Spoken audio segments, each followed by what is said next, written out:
Ce classico remet en lumière beaucoup de problèmes du Real Madrid et il va falloir vite les régler. Salut les fraudes, j'espère que vous allez bien. On se retrouve pour une nouvelle vidéo pour parler du Real Madrid, mais plus précisément des problèmes que rencontre le Real Madrid. Dans cette vidéo, on va revenir sur le Classico comme point d'appui parce que forcément, on va devoir utiliser des choses qui se sont passées de ce Classico pour parler des problèmes qui sont déjà récurrents depuis le début de saison. Mais ça ne sera pas le sujet principal de cette vidéo puisque je vais donner point par point tous les problèmes que rencontre le Real Madrid cette saison. Que ça soit Carlo Ancelotti, le fond de jeu, la tactique, les latéraux, la défense centrale, l'animation offensive, les points forts qui sont devenus des faiblesses. Bref, il y a beaucoup de choses à dire dans cette vidéo et on va voir tout ça ensemble. Mais avant ça, merci à ceux qui prendront 2 secondes pour mettre le petit pouce bleu et le commentaire pour le référencement. N'hésitez pas à vous abonner et à activer la cloche si ce n'est pas encore fait. Et on est parti pour le vif du sujet. Lendemain de Classico, lendemain d'humiliation et je pense que les Madrilènes sont sonnés. Après cette gifle reçue par le Barça en finale de Supercoupe d'Espagne 5-2, certains peuvent être surpris de ce qui s'est passé pour le Real Madrid, mais je pense que beaucoup ne le sont pas. Parce que les problèmes qu'on a vus pour ce Real Madrid face au FC Barcelone, c'est des problèmes qu'on répète déjà depuis plusieurs débriefs et des problèmes qu'on voit depuis le début de saison et des problèmes qui doivent être réglés déjà depuis un très long moment. Alors il y en a qui vont se dire, oui mais ça va, le Real Madrid a déjà gagné 2 trophées cette saison, le Real Madrid est 2e de Liga avec 5 points d'avance sur le Barça, 1 point de retard sur l'Atlético Madrid, le Real Madrid est encore en Coupe du Roi, ils ont perdu en finale de Supercoupe contre le Barça qui est très fort, mais...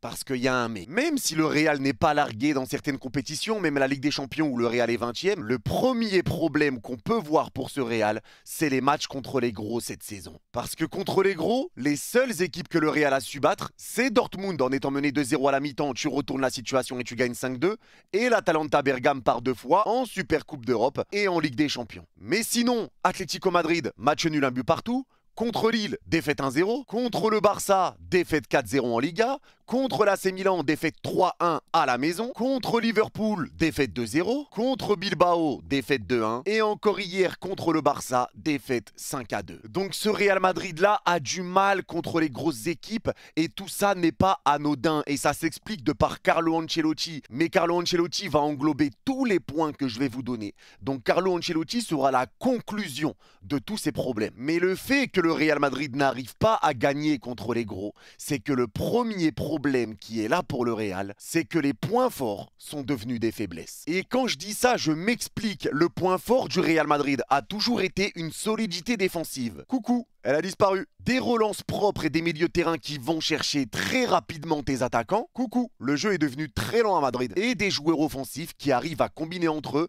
qui se cherchent, qui se trouvent par la passe, qui arrivent à être décisifs entre eux et qui sont très efficaces. L'animation offensive, c'est aussi un problème pour le Real. Donc toutes ces choses qui faisaient que le Real Madrid était impressionnant, que le Real Madrid était solide, que le Real Madrid était le Real Madrid qu'on connaît, c'était tous ces points-là.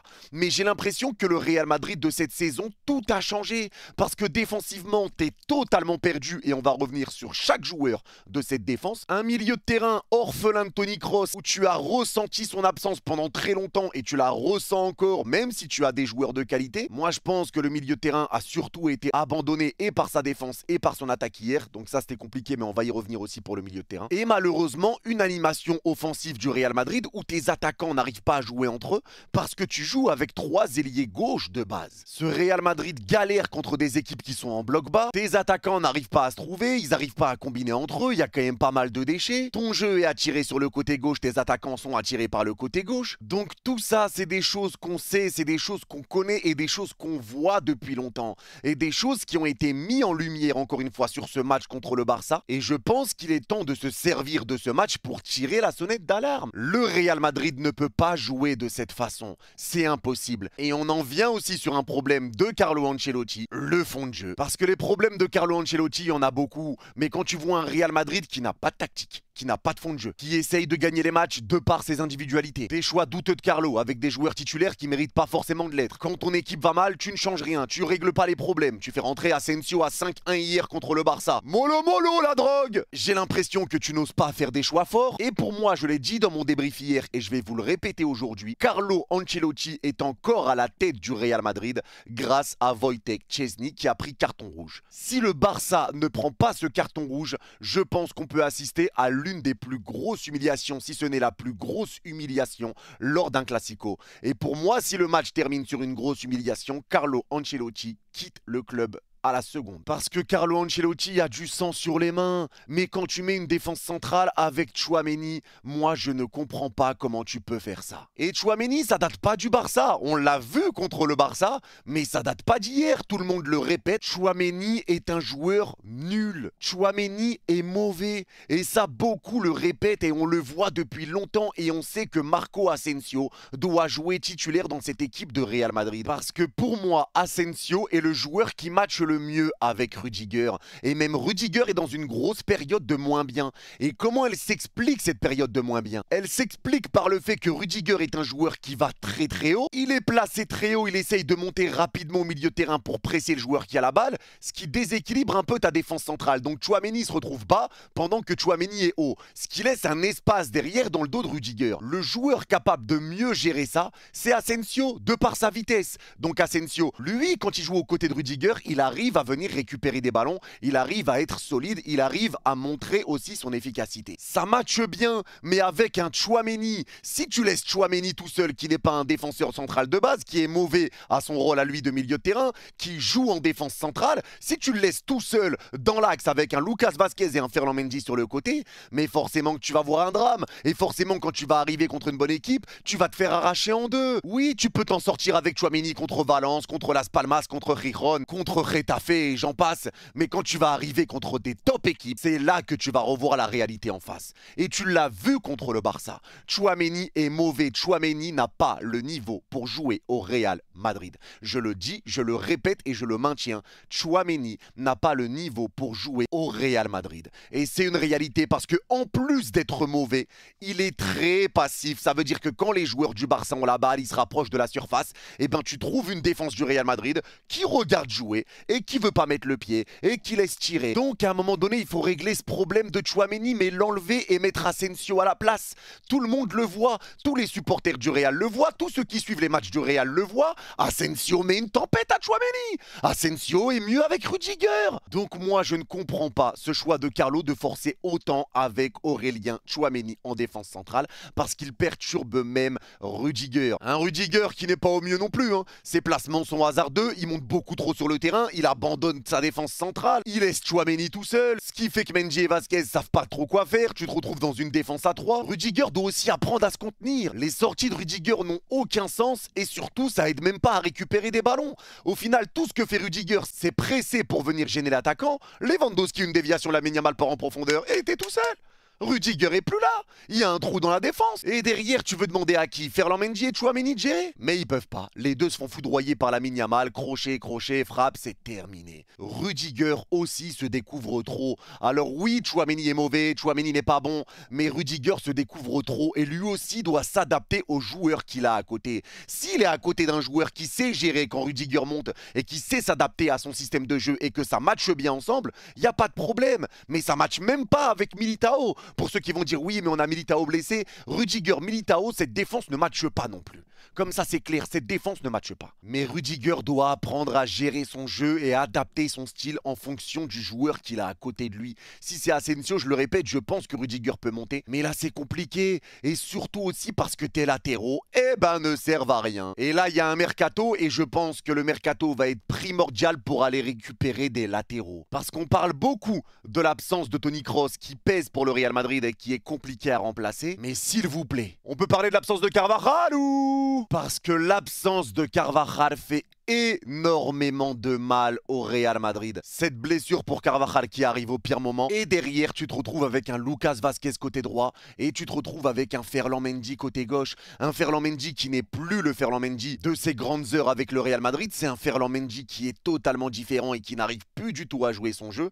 Un Lucas Vázquez qui n'est même pas défenseur de base, c'est un ailier droit. Et un Lucas Vázquez qui prend la foudre, qui prend la tempête en défense et qui se fait éteindre dans tous les sens et qui n'arrive à rien dès que le niveau monte. Donc je pense que le Real Madrid, il va être temps de mettre la main à la poche. Arrêtez d'essayer tout le temps de récupérer des joueurs libres parce que ça donne le genre de problème que tu rencontres aujourd'hui. Si tu étais parti récupérer Alexander-Arnold ou récupérer d'autres joueurs, mais peut-être que tu n'aurais pas de problème. Donc ça montre aussi que ces stratégies du « attends la fin de ton contrat et rejoins-nous au Real Madrid » n'est pas bonne tout le temps. Il est temps de sortir un petit billet, c'est pas comme si le Real Madrid n'avait pas d'argent. Et d'aller récupérer Arnold où il lui reste 6 mois de contrat ou faire quelque chose pour le récupérer plus rapidement. Le Real peut pas continuer comme ça, ils peuvent pas. C'est trop faible défensivement, ces joueurs n'apportent rien défensivement, ils se font éteindre totalement. Ça laisse ta défense centrale tout seul avec un Rudiger qui monte trop. T'as un Tchouaméni qui est pas à son poste et qui est attiré par le ballon, il regarde jamais Yaki dans son dos. T'as un Vázquez en 1 contre 1, il se fait plus froisser que le bouseux au DTR fight. T'as un Mendy qui arrive plus à mettre son pied, qui a plus de vision, qui arrive plus à récupérer un ballon. Ce qui fait que la gueule de ta défense, quand une équipe réussit à dévier un ballon au milieu de terrain et se retrouver dans une situation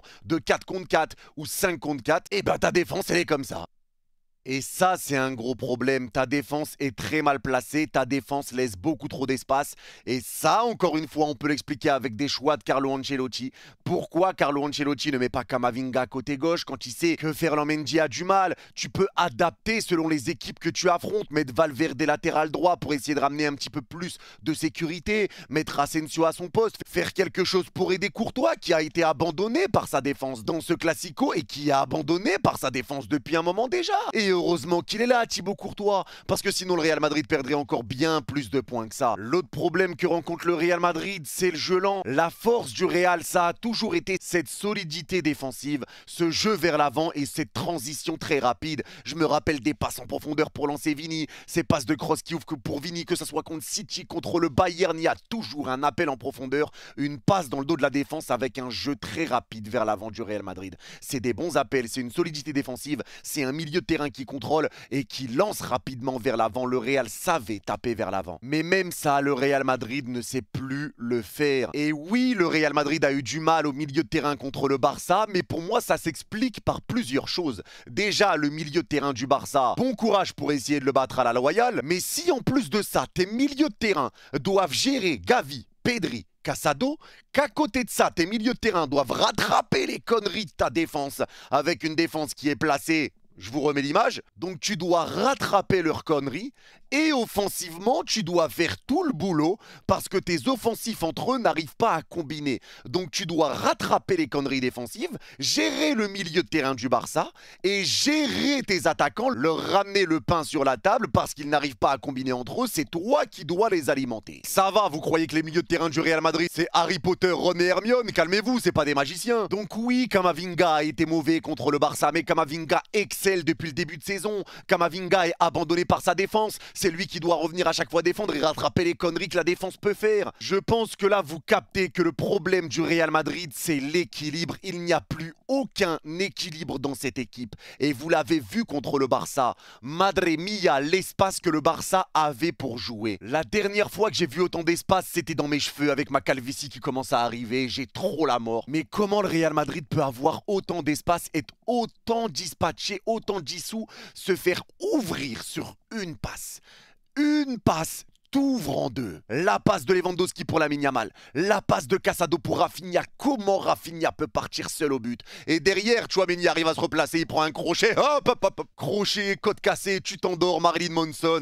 Ça y est. Qu'est-ce que tu veux faire? Tu laisses de l'espace et tes joueurs qui reviennent sont mauvais, ils n'arrivent pas à mettre le pied, ils n'arrivent pas à prendre la balle. Ils se font éteindre tout simplement. Mais encore une fois, ça date pas d'hier, tu l'as vu contre tous les gros. Contre tous les gros, tu n'arrives plus à jouer. Contre tous les gros, tu n'arrives plus à gagner. Parce que contre chaque équipe que tu affrontes, tu vois que cette équipe dans le jeu te met une rouste monumentale. Parce que t'as pas de fond de jeu, parce que t'as pas de style de jeu, parce que t'espères que tes cadres vont réussir à faire la différence et vont réussir à gagner le match à eux tout seuls. Mais encore une fois, Carlo Ancelotti est responsable de tout ce qui se passe. Il est responsable de tout ça. Parce que pour moi, Carlo est un joueur qui n'ose pas faire de choix forts. Il n'ose pas. Et tu le vois aussi par le fait qu'il n'ose pas faire jouer certains joueurs, comme Hendrick. Sur des matchs où le Real gagne largement, Hendrick ne rentrait même pas en cours de jeu. Là, oui, Hendrick a été mauvais en Supercoupe d'Espagne en demi-finale, mais il avait zéro confiance de Carlo Ancelotti auparavant. Arda Güler joue très peu. Tu forces avec Mbappé, Vini, t'oses pas en mettre un sur le banc pour essayer autre chose. Et tu vois une équipe du Real Madrid qui ne fait pas tous les efforts ensemble.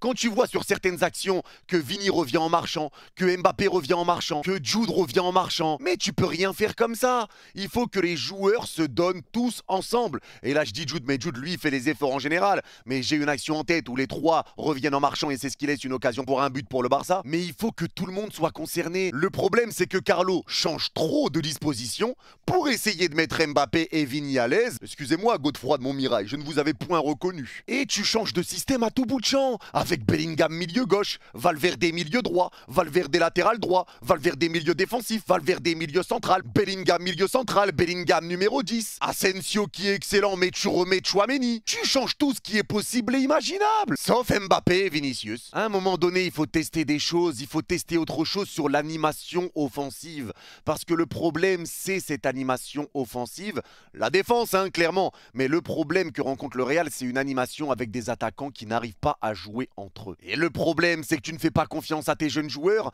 donc tes jeunes joueurs ne peuvent pas apporter. Et qu'est-ce qui se passe dans leur tête? Quand tu vois que sur des matchs, il y a 3-0, Hendrick ne rentre pas, mais qu'est-ce qu'il doit se dire? Quand tu vois qu'Arda Güler fait des bonnes prestations, mais qui rentre quasiment jamais, mais qu'est-ce qu'il doit se dire? C'est tout ça qui devient inquiétant, et tu peux perdre ton banc avec ça. Tu peux perdre ton banc. T'as un banc monstrueux avec des top players, des très jeunes joueurs, mais déjà des très bons players, mais tu les fais pas jouer, mais tu vas les perdre. Tu vas les perdre en faisant ça. Il faut leur faire confiance et impliquer tout le monde. Et on en est sur ce problème-là. Les points forts sont devenus des faiblesses, le point fort étant la défense solide. C'est plus le cas. Bref, tout ça on en a parlé, et comme je vous l'ai dit, ça ne date pas de ce match contre le FC Barcelone. Il est juste temps d'ouvrir les yeux. Tu commences à avoir une équipe qui manque vraiment d'automatisme et qui ne se comprend pas réellement sur le terrain, et c'est ce qui explique pourquoi t'es dispatché dans tous les sens et que tu n'arrives pas à être dangereux contre un bloc bas. Ce carton rouge du Barça contre le Real a juste fait que le Real a fait jeu égal, et encore le Real n'a pas été dangereux malgré ça. Pendant 40 minutes, tu n'as pas été hyper dangereux alors que le Barça était à 10. C'est vraiment qu'il y a un problème, et qu'il y a un problème offensif. Tu n'arrives à rien contre les blocs bas. Tu n'arrives plus à prendre la profondeur, tu n'arrives plus à jouer rapidement vers l'avant, et tu n'arrives pas à faire bouger un bloc bas qui défend. Donc les problèmes sont là, et les problèmes sont réels, et ces problèmes vont devoir être réglés. Et c'est pas normal qu'ils ne soient pas encore réglés alors qu'on est au mois de janvier. Et là, du coup, je vais revenir sur les joueurs offensifs, et notamment sur Kylian Mbappé, lui qui a fait une très bonne performance contre le Barça, et c'est le seul à avoir sorti un bon match contre le FC Barcelone. C'est la seule satisfaction que peut avoir le Real sur ce match contre le Barça, c'est Kylian Mbappé. Et c'est pour ça que moi je vais le dire, et je vais le répéter, et le re-répéter, et le re-répéter. Kylian Mbappé n'est pas le problème du Real Madrid. Le problème du Real Madrid est global sur les offensifs. Il y a quelqu'un qui m'a dit en commentaire, oui, tu parles d'un problème offensif du Real Madrid, mais ils mettent 3 buts par match, ils ont gagné 3-0 contre Mallorca, et tu te dis problème offensif, mais ça n'a pas de logique ce que tu racontes, ils ont mis 3 buts. Mais ça va pas ou quoi là? Le problème, c'est que ces 3 offensifs n'arrivent pas à jouer entre eux. Ils sont décisifs. Vini est décisif, Mbappé est décisif, Rodrigo est décisif, mais ensemble, ces 3 ensemble, il n'y a pas d'alchimie. Rien ne se passe entre les 3. Les 3 offensifs sont dangereux quand les passes viennent du milieu de terrain, et je l'ai vu contre le Barça, j'ai vu un bon nombre de fois où Vini peut lancer Mbappé en profondeur, où Mbappé fait un bon appel, mais Vini veut pas lâcher la balle. Il veut y aller tout seul, accélérer devant Koundé, faire je ne sais quoi, magie, plein de gestes abracadabrantesques, plein de gestes pour en mettre plein la vue, plein de gestes pour montrer que t'es God patin, mais surtout plein de gestes pour que le ballon finisse en 6 mètres. Mais moi je comprends pas ce qui se passe chez Vinicius. Alors oui, Vini est un joueur qui a besoin d'un vrai neuf devant pour pouvoir conclure les actions, mais faut pas oublier que Toni Kroos aidait beaucoup Vinicius aussi dans le jeu. On se rappelle des gestes de Toni Kroos pour dire à Vini de partir et lui donner le ballon derrière au millimètre près. Mais comme c'est le cas pour Mbappé, pour moi le problème du Real Madrid ne s'appelle pas Vinicius. Le problème est offensif. Le Real Madrid va devoir trouver une solution pour que les offensifs arrivent à jouer entre eux, ce qui n'est pas le cas actuellement, et ce qui n'est pas le cas parce que tu as 3 ailiers gauche de métier.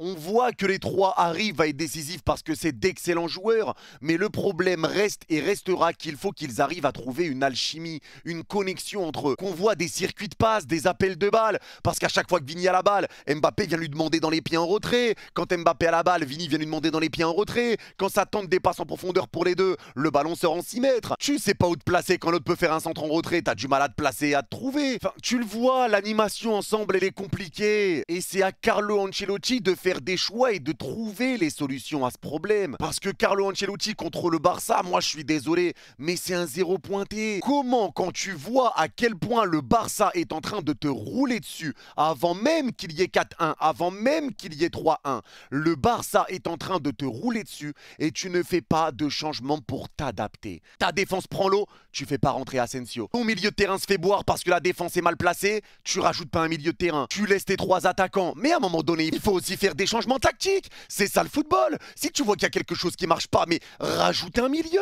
Essaye d'asphyxier un peu le milieu de terrain du Barça qui se régale et qui a un nombre d'espace incalculable. Fais rentrer un défenseur de métier à la place de Tchouaméni. Essaye de bouger quelque chose, Camavinga latéral gauche ou Valverde latéral droit et tu fais rentrer Ceballos à la place de Vasquez. Essaye de changer quelque chose. On le voyait tous que tu te faisais tordre en deux. Tu touchais pas un ballon, tu te faisais ouvrir. Et heureusement qu'il y avait Courtois. Mais non, Monsieur Carlo Ancelotti ne trouve rien de mieux que de te faire rentrer Raúl Asensio à 5-1 pour le Barça. Oh bravo. Alors là, oh bravo, j'applaudis. Oh ça c'est du génie. Oh bravo monsieur. Mais à un moment donné, tu veux aller où? Moi je le répète les gars. Et tous les points que j'ai énumérés dans cette vidéo, c'est des problèmes liés à Carlo Ancelotti. Et moi je pense très sincèrement que Carlo Ancelotti, ça doit être la fin avec le Real Madrid. Je pense qu'il finira la saison et qu'il partira après. Mais pour moi, le problème dans tout ça, c'est aussi Carlo Ancelotti. Parce qu'il n'ose pas faire des choix forts, parce qu'il n'ose pas sortir un cadre, parce qu'il n'ose pas mettre quelqu'un sur le banc pour essayer de retrouver une alchimie et un équilibre d'équipe, parce qu'il fait pas confiance aux jeunes avec Raúl Asensio, etc.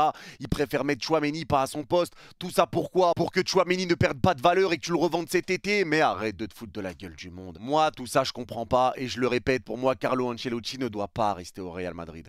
Carlo Ancelotti doit bouger parce que tout ça, c'est lié à lui et uniquement à lui. Maintenant, Mbappé retrouve des couleurs, donc on verra ce que ça peut donner pour la suite pour le Real. Mais ce match peut faire très mal derrière la tête du Real. Mais Mbappé reprend vraiment des couleurs. Il a montré un très beau visage contre le Barça. Il a retrouvé un petit peu d'explosivité, un petit peu de sa vitesse, un petit peu de sa technique. C'est toujours pas le Mbappé prime, mais c'est un Mbappé qui a réussi cette fois-ci à porter le Real et à laisser espérer le Real Madrid. Parce que je vous l'ai déjà dit plusieurs fois, le problème que j'ai avec Mbappé, c'est qu'il n'arrive pas à être le porteur de son équipe, comme c'était le cas un petit peu avec le PSG quand le PSG avait du mal. Hier, il l'a été, mais son équipe l'a abandonné et son équipe a pris la flotte et tout ça, c'est pas de sa faute. Donc je le répète encore une fois, non, Mbappé n'est pas le problème du Real Madrid, comme ce n'est pas un problème individuel avec Vini, avec Rodrigo. C'est un problème de cohésion offensive entre les trois. Les trois vont devoir apprendre à jouer ensemble parce qu'on le voit, les trois sont décisifs, mais les trois n'arrivent pas à jouer entre eux. Donc t'as des joueurs offensifs qui ont du mal à jouer entre eux. T'as une défense centrale qui est déboussolée avec un Rudiger qui est tout le temps aux fraises beaucoup trop haut et un Tchouaméni qui n'est pas à son poste et qui est nul à chier depuis le début de saison. T'as des latéraux qui se font ouvrir dans tous les sens. On dirait des cadeaux de Noël. Ils se font ouvrir par la planète entière. T'arrives plus à jouer rapidement vers l'avant. T'as perdu ta solidité défensive, tu ressens l'absence de Carvajal et de Toni Kroos, t'as une équipe qui s'écarte trop et qui a pas d'automatisme, tes points forts sont devenus des faiblesses, et surtout t'as un coach qui est responsable de tout ça,